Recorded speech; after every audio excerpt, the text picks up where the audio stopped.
Iran diplomat చేసిన వ్యాఖ్యలు ఇప్పుడైతే సోషల్ మీడియాలో ఒక కుదిపేస్తున్నాయని చెప్పచ్చు.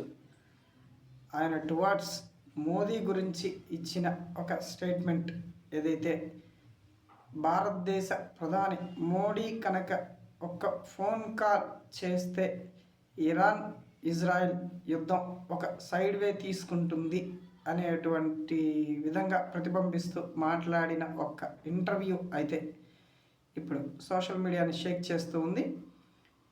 మోడీ సపోర్టర్లు ఈ వీడియోని షేర్ చేస్తూ తమ లీడర్ ప్రతిభ గొప్పతనం ఏ మేరకు ఉంది, ప్రపంచ స్థాయిలో తమ లీడర్ పలుకుబడి ఏంటి, ఒక్క ఫోన్ కాల్తో యుద్ధాన్ని ఆపగలిగిన స్థాయిలో తమ లీడర్ యొక్క విధానం ఉంది అని అయితే సగర్వంగా తలెత్తుకుంటారు.